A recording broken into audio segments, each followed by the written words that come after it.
et sur ce que le diable fait. Concentrez-vous sur ce que Dieu fait.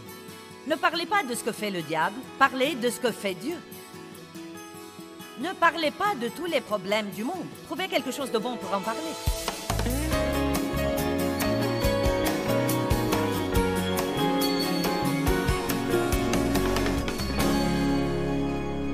Merci Seigneur pour la parole ce soir. Nous t'aimons, nous aimons ta parole, enseigne-nous. Je prie que l'Assemblée fasse attention et ne manque rien de ce que tu veux leur dire. Qui d'entre vous a été indécis pendant quelque temps sur quelque chose et que vous deviez prendre une décision? Ouh, beaucoup de gens. Eh bien, et si je fais une erreur, Joyce? Et si j'ai tort? Et si je manque Dieu? Et si je manque Dieu? Si vous manquez Dieu, il vous trouvera. Parfois, vous ne découvrez jamais si vous avez raison ou tort avant de faire un pas de foi. Nous nous inquiétons tellement d'avoir tort. Si la sagesse fait défaut à l'un de vous, verset 5, qu'il la demande au Dieu qui donne à tous avec générosité et sans compter, sans reproche ni critique, et elle lui sera donnée. Mais qu'il demande comment avec foi, sans douter ni hésiter, car celui qui doute ressemble à la houle marine, aux vagues de la mer que le vent agite, soulève et pousse d'un côté ou de l'autre. Qu'une telle personne ne s'imagine pas que le Seigneur donnera quoi que ce soit à un homme partagé, hésitant, indécis, irrésolu, instable, peu sûr et inconstant dans tout ce qu'il pense, ressent, décide et entreprend. Que nous dit donc ce verset? Si nous ne nous concentrons pas, et si nous n'avons pas à cœur de faire quelque chose, Dieu ne peut rien faire pour nous. Qui comprend ça?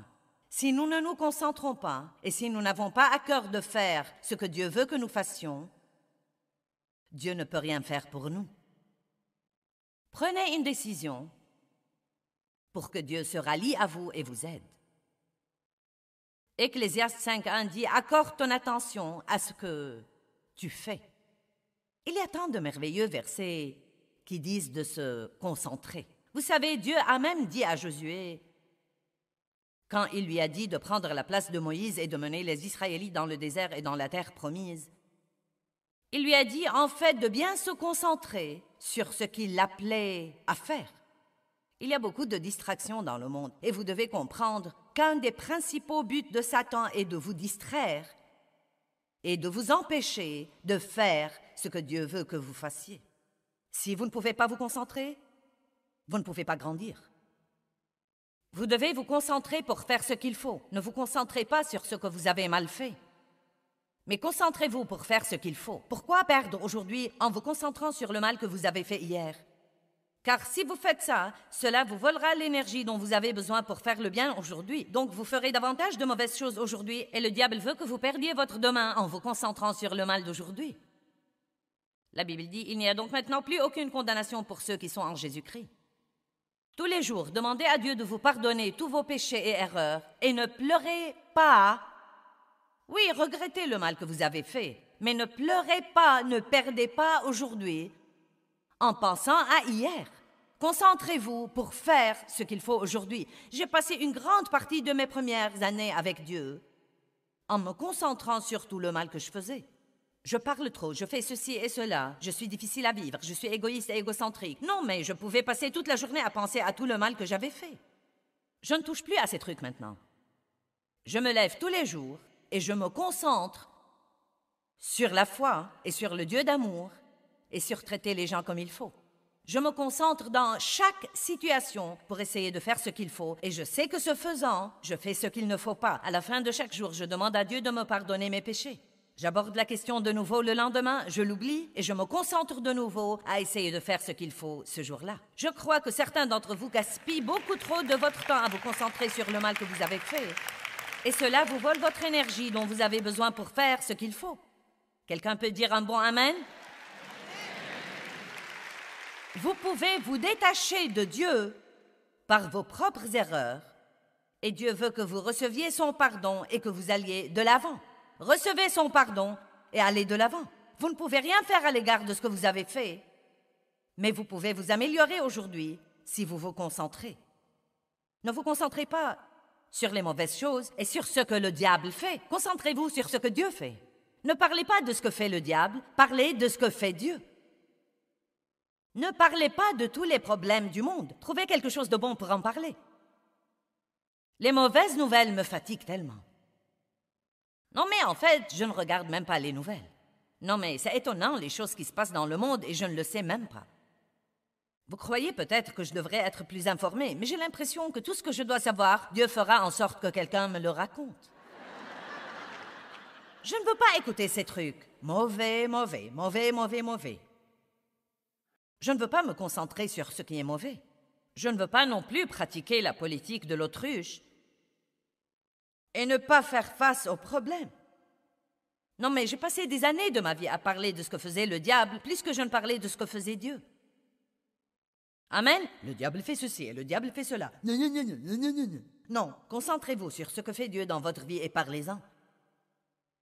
Ne vous concentrez pas sur ce que vous avez perdu dans la vie, mais sur ce qui vous reste. Allez!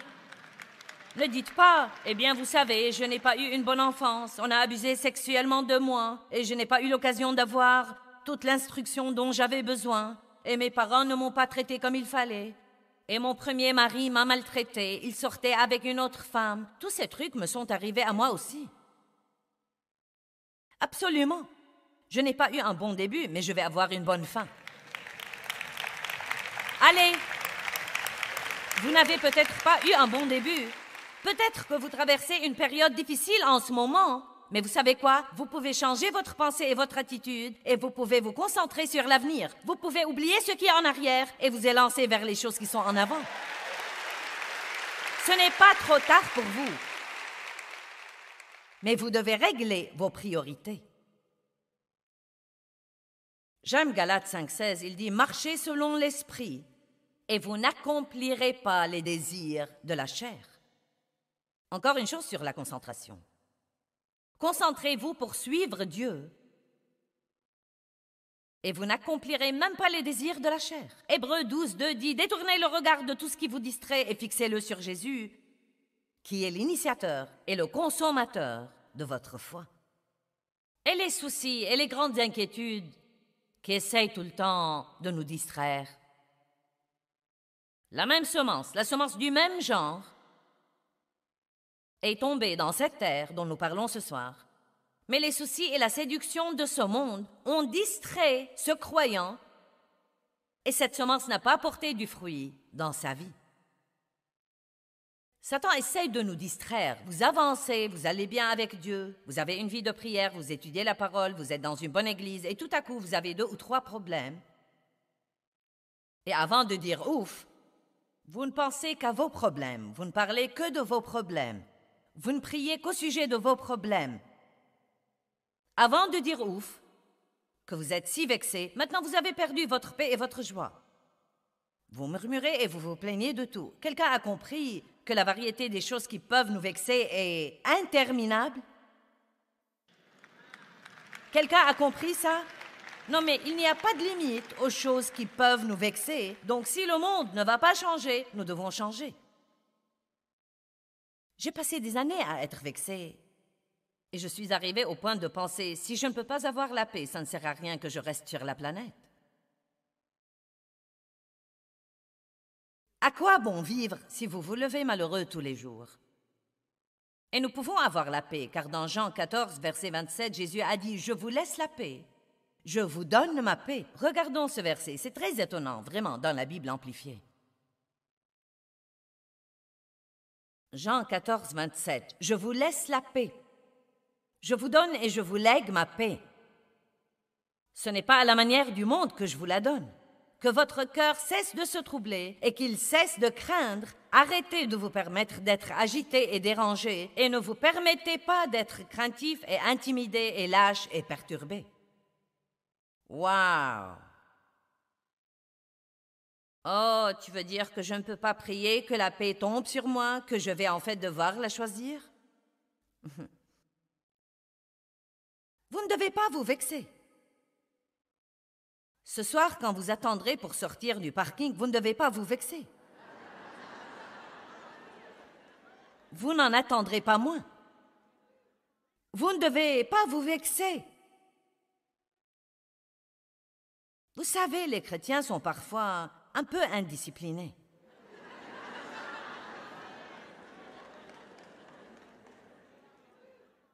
Il y a des gens qui m'ont regardé d'un drôle d'air quand j'essayais de me mettre sur la bonne file dans la circulation. Et j'étais si tentée de baisser ma vitre et de dire «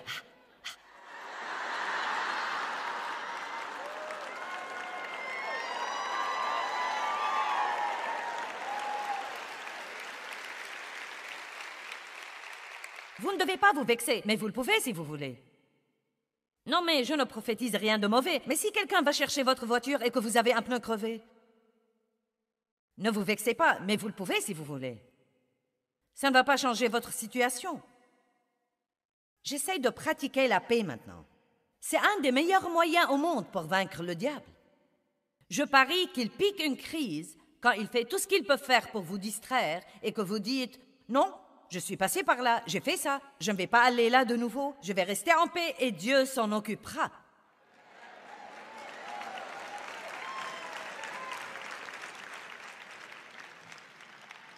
Qu'est-ce qui vous a vexé dernièrement?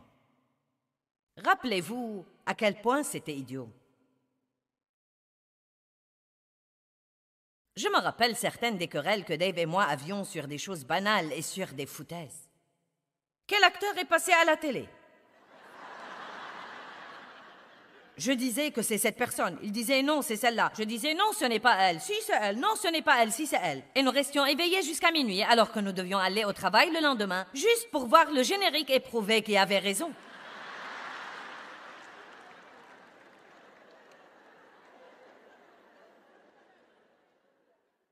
Des foutaises. Je lui donnais des indications. Ça ne sert à rien de donner des indications à un homme dans une voiture. C'est tout à fait inutile. Mesdames, ils ne veulent pas de votre aide. Ils ne s'arrêteront pas et ils ne demanderont de l'aide à personne. Ils aimeraient rester égarés plutôt que de s'arrêter et de demander le chemin.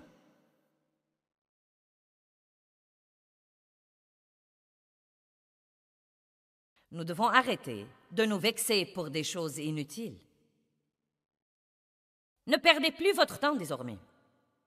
Satan vous distrait pour que vous ne puissiez pas vous concentrer sur votre but, sur aimer Dieu et aimer les gens, et pour que vous ne puissiez pas vous concentrer sur la parole.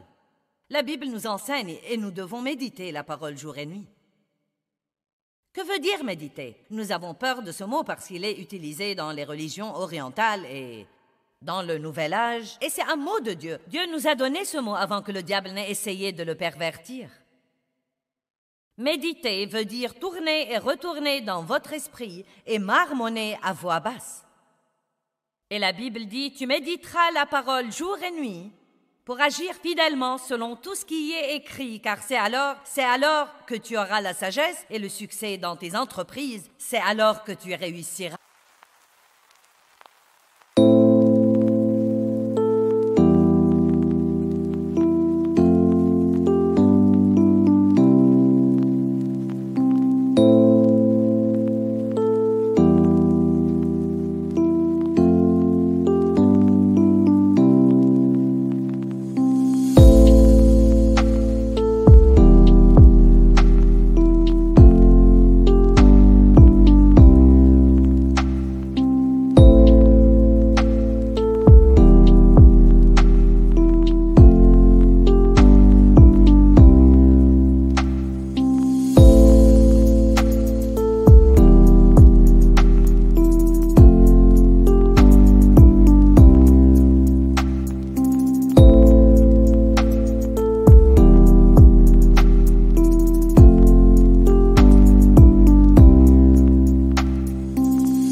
Quand?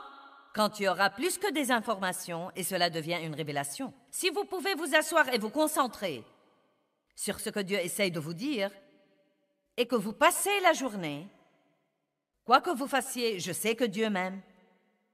Il m'aime, il n'est pas fâché contre moi. Dieu me pardonne. Je peux faire confiance à l'amour de Dieu.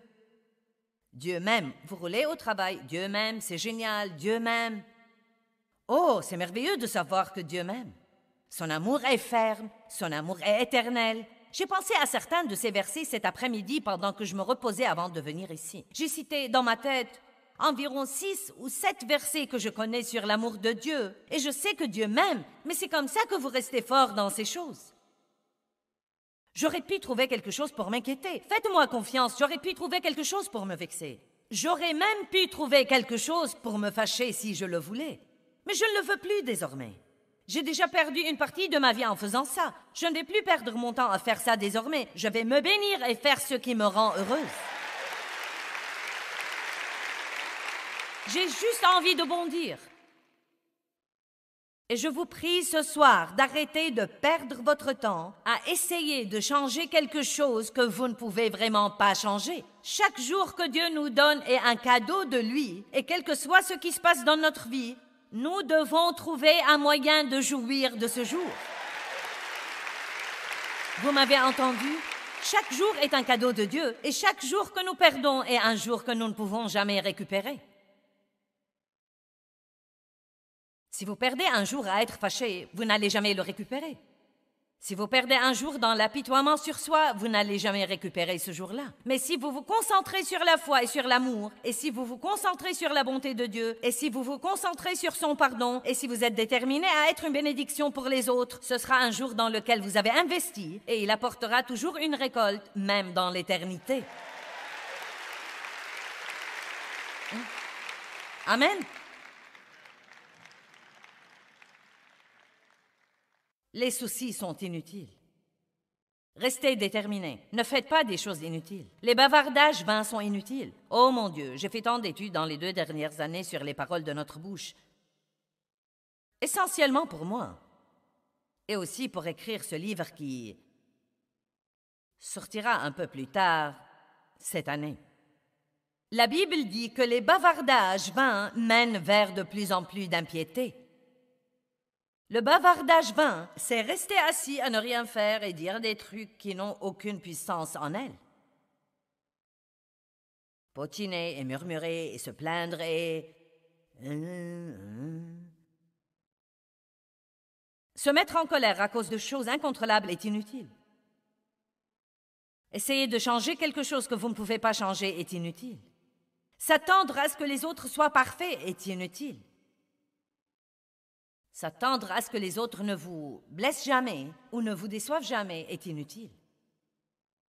S'attendre à ce que votre adolescent se comporte normalement est inutile.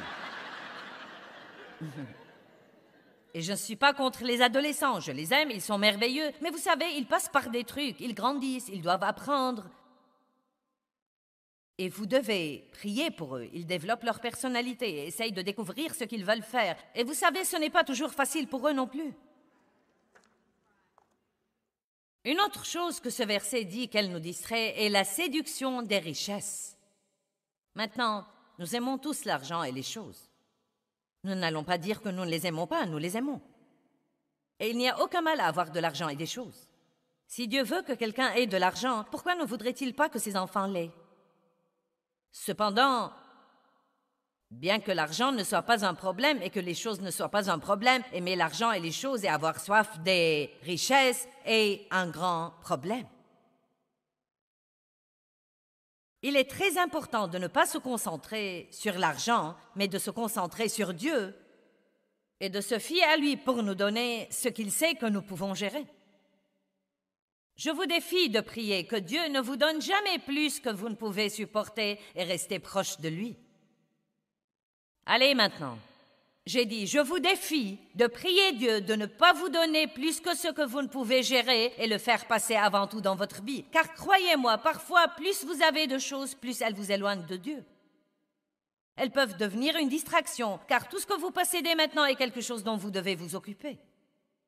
Chaque bibelot que vous apportez chez vous est quelque chose que vous devez épousseter.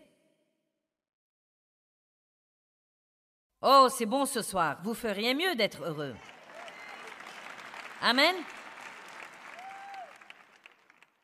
Cherchez premièrement le royaume et la justice de Dieu, et toutes ces choses vous seront données par-dessus. Oswald Sanders a dit, « Mais à moins que nous soyons sur nos gardes, elles, les choses, deviennent la fin principale de la vie, et Dieu et son royaume sont progressivement relégués à une place secondaire. » J'aime voir les choses et l'argent comme des aimants. Si vous n'êtes pas prudent, vous vous laisserez entraîner par eux et vous vous éloignerez de Dieu. Je ne veux pas avoir plus que ce que je peux gérer. Je ne veux pas que ce ministère devienne plus grand que ce que je peux gérer et je veux garder Dieu en premier. Et j'ai dû faire beaucoup de rajustements dans ma vie. Il y a eu des moments où j'ai vraiment laissé le fardeau, la responsabilité, le travail de ce ministère m'éloigner de Dieu. Et je me rappelle une fois où Dieu m'a dit, « Tu es si fier de toi parce que tu travailles pour moi, mais le problème est que tu ne passes aucun temps avec moi. » Allez, Dieu doit être le premier. Dieu doit être le premier. Gagner de l'argent n'est pas notre premier but. Amen. Dieu doit être le premier. Les affaires ne devraient pas être les premières. Dieu doit être le premier. Les choses n'ont pas la capacité de nous contenter. Vous croyez que vous serez heureux quand vous aurez certaines choses, mais elle ne vous chatouillera qu'un moment, puis vous voudriez une autre.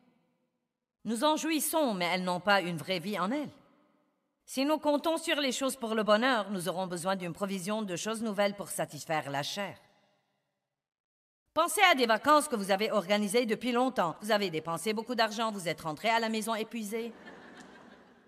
Peut-être même que vous avez mis tout ça sur une carte de crédit et vous avez passé l'année d'après à le rembourser. Et bon sang, vous avez regretté de les avoir faites, parce qu'elles ne se sont pas avérées être ce que vous avez cru qu'elles seraient de toute façon. Pensez à la grande maison que vous avez cru que vous deviez avoir, et maintenant vous avez un plus grand paiement à faire. Et êtes-vous vraiment plus heureux dans la grande maison que vous ne l'étiez dans la petite maison ou même dans la moyenne maison? Laissez-moi vous rappeler quelque chose que vous avez entendu auparavant, mais c'est si vrai. Notre joie ne vient pas de ce que nous possédons et de nos circonstances, elle vient de l'intérieur de nous. Et si vous savez qui vous êtes en Christ, vous pouvez être heureux n'importe où, dans presque n'importe quel genre de situation. Pourquoi? Le royaume de Dieu, ce n'est pas le manger et le boire, mais la justice, la paix et la joie. Et le royaume de Dieu est à l'intérieur de nous. Wouhou! J'aimerais mieux patienter et attendre que Dieu me donne quelque chose plutôt que de la mettre sur une carte de crédit et être malheureuse les 20 ans suivants en la remboursant. Je crois que nous devons utiliser les choses pour bénir les gens et non pas utiliser les gens pour obtenir les choses. J'ai dit, nous devons utiliser des choses pour bénir les gens et non pas utiliser les gens pour obtenir les choses. Si nous n'utilisons pas nos choses pour être une bénédiction, elles ont de l'emprise sur nous. Chaque fois que nous avons une occasion de donner, c'est une occasion, et dans bien des cas, c'est un test de Dieu juste pour voir à quel point nos possessions sont importantes pour nous. Parfois, Dieu vous demandera de donner quelque chose juste pour voir si vous lui obéirez. Parfois, il vous demandera de donner plus que ce que vous avez planifié. Du moins, je crois qu'il fait ça. Il me le fait tout le temps. Nous ne devons jamais être des propriétaires, mais des administrateurs. N'adoptez pas la mentalité « à moi ». Tout ce que nous avons dans la vie est un prêt de Dieu, y compris nos enfants. Et nous devons les instruire selon la voie que Dieu veut qu'ils suivent, et non pas selon la voie que nous voulons qu'ils suivent. Ne vous laissez pas distraire. Apprenez à vous concentrer sur ce que Dieu veut que vous fassiez. Ne soyez pas le genre de personne qui assiste à une réunion comme celle-ci. Amen, amen, amen, amen. Et après la réunion, vous ne pouvez même pas raconter ce que vous avez entendu. Quelqu'un vous demandera demain, « Eh bien, qu'a prêché Joyce hier soir ?» Soyez capable de le lui dire. Elle a prêché la parabole du semeur. Et la nuit dernière, elle a prêché comment nous nous laissons distraire par les soucis et les ennuis et la séduction des richesses et comment le diable essaye de nous voler notre concentration. Et vous savez, le seul moyen de faire ça est de passer un moment à y penser après que vous partez. Sinon, qu'est-ce qui arrive? Vous êtes venu, vous vous êtes assis, un peu plus d'informations ont été fourrées dans vos têtes. Vous rentrez chez vous, rien ne change. Vous ne comprenez pas pourquoi. Vous devez vous concentrer. C'est pourquoi c'est insensé de partir d'ici et de vous vexer en essayant de sortir du parking. Ou vous vexer parce que vous voulez acheter quelque chose à la table des ressources et la table est encombrée et on a besoin de plus de travailleurs. Ou quoi que ce soit. Amen. Pourquoi n'apprenez-vous pas à dire tout de suite « c'est le diable et je ne vais pas le croire ». C'est le diable qui essaye de me vexer et je ne vais pas lui donner ma paix. C'est le diable qui essaye de me voler ma joie et je ne vais pas lui donner ma joie. Je vais rester déterminé. Je vais me concentrer sur la foi et me concentrer sur l'amour et rester déterminé à être une bénédiction et je ne vais pas me concentrer sur tout ce que je fais de mal. Je suis déterminé à faire ce qu'il faut. Je ne vais pas me concentrer sur ce que fait le diable, je vais me concentrer sur ce que fait Dieu dans ma vie. Je ne vais pas me concentrer sur mon passé, je vais me concentrer sur mon avenir. Je vais régler mes priorités. Ne laissez pas le chaos de la vie vous empêcher de faire passer Dieu avant tout dans votre vie. Résistez au diable, réglez vos priorités sur Dieu et vous commencerez à voir plus de son caractère se manifester dans votre vie. Le caractère de Dieu est très, très important. Beaucoup de gens n'ont jamais la victoire dans leur vie parce qu'ils ne savent pas faire confiance à Dieu. Et on ne peut pas lui faire confiance si on ne connaît pas son caractère.